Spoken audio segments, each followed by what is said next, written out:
Assalamualaikum warahmatullahi wabarakatuh.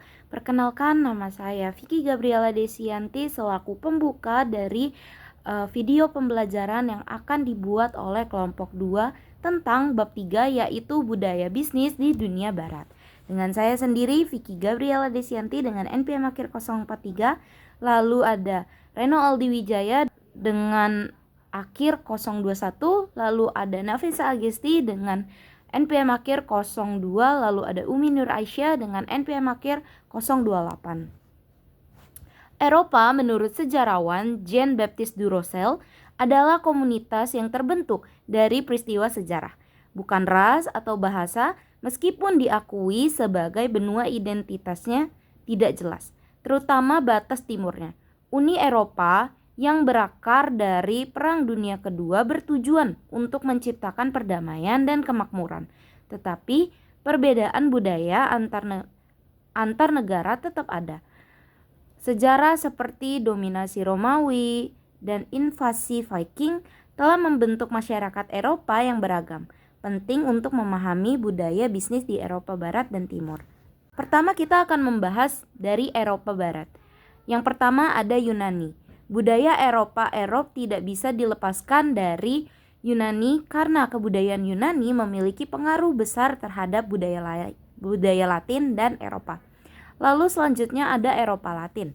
Budaya Eropa Latin dipengaruhi oleh budaya Yunani yang berkembang pada masa Kekaisaran Romawi pada era ini. Mulai tercipta birokrasi yang maju dan efisien. Budaya Eropa Latin identik dengan rendahnya orientasi mahasiswa. Lalu yang ketiga ada Prancis. Pada abad ke-18, Prancis role model bagi budaya Eropa. Evolusi Prancis memberikan dampak besar pada budaya Eropa dalam penyebaran nilai universal. Selanjutnya akan dijelaskan oleh teman saya. Selanjutnya ada Eropa Nordik. Budaya Eropa Nordik mencakup seluruh wilayah Skandinavia dan budaya Nordik sangat berkaitan dengan bangsa Viking.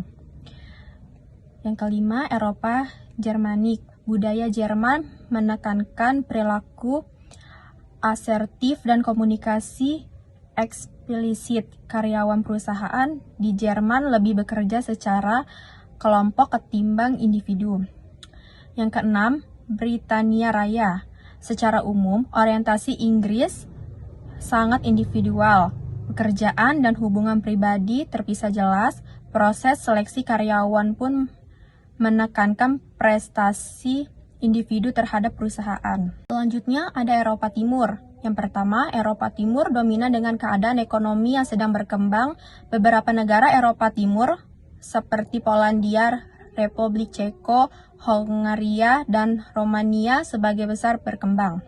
Yang kedua, keberadaan negara Uni Soviet di mana lampau mempengaruhi budaya Eropa Timur, proses birokrasi yang sangat panjang, dan kepemimpinan yang otoriter membuat transformasi ekonomi lebih lambat.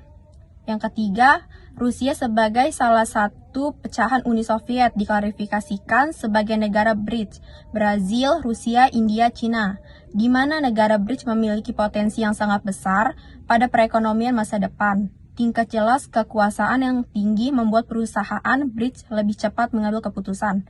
Yang terakhir, keempat, Turki menjadi jembatan antara budaya Eropa Timur dan budaya Asia. Namun sejumlah anggota Uni Eropa menganggap Turki bukan orang Eropa baik secara demografis dan geografis. Baik, berikutnya ada Amerika Serikat. 13 koloni Inggris mendeklarasikan kemerdekaan, memicu perang revolusioner dan berdirinya Amerika Serikat. Konvensi Konstitusi merancang pemerintah seimbang dengan pengawasan antar lembaga. Thomas Jefferson menetapkan hak asasi manusia dalam Bill of the Rights dan konsep mengejar kebahagiaan mencerminkan impian Amerika. Etos kerja Protestan mendukung kapitalisme, sementara imigran dari Amerika Latin dan Asia memberikan dampak sosial dan ekonomi yang signifikan. Dengan imigran Meksiko mempertahankan ikatan budaya yang kuat. Berikutnya ada Kanada.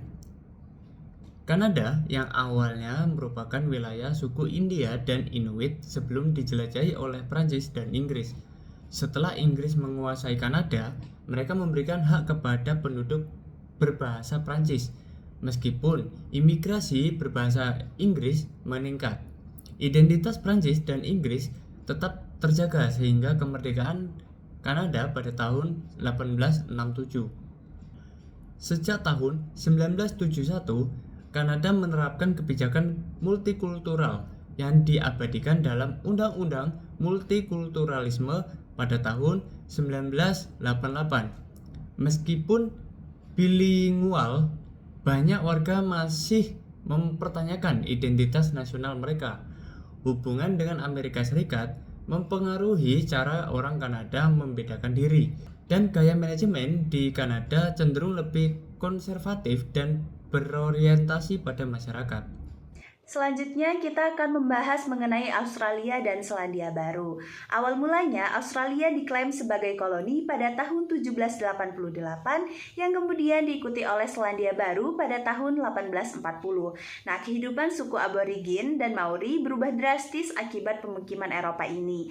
Nah, meskipun mereka merdeka, kedua negara ini tetap mempertahankan identitas Anglo-Saxon dan menyambut imigrasi Inggris, sementara imigran yang non-Inggris diharapkan berintegrasi. Nah, Australia kini mengakui keberagaman etnis akibat imigrasi yang menjadikannya multikultural, begitu pula untuk Selandia Baru. Mereka juga berfokus pada imigrasi dari negara-negara Pasifik dan Asia. Nah, sehingga budaya bisnis di Australia ini dan Selandia Baru dipengaruhi oleh budaya Anglo-Saxon, tetapi lebih kolaboratif dan egaliter. Nah, uniknya budaya bisnis Australia dan Selandia Baru ini tuh mereka menggunakan humor dan komunikasi lugas sebagai bagian penting dalam berinteraksi. Selanjutnya Amerika Latin. Budaya dan bahasa yang ada hingga kini di Amerika Latin adalah dampak dari kolonisasi dari Spanyol dan Portugal. Nah, meskipun demikian hubungan antara negara-negara Amerika Latin ini dan mantan koloni itu tetap kuat. Bahkan perusahaan-perusahaan di sana tuh menggunakan bahasa Spanyol untuk ekspansi internasional. Nah, meskipun sudah ada upaya persatuan, konflik antar negara ini tuh tetap ada dan kesenjangan sosialnya pun masih tetap ada. Nah, di Amerika, gaya kepemimpinannya itu cenderung lebih otoriter. Selanjutnya, kesimpulan dari bab ini tuh membahas kesamaan budaya di negara-negara Eropa dan hubungan historisnya dengan negara lain. Nah, pada bab ini juga menjelaskan bahwa kesamaan budaya tersebut tidak selalu menjamin koeksistensi yang harmonis atau hubungan yang harmonis.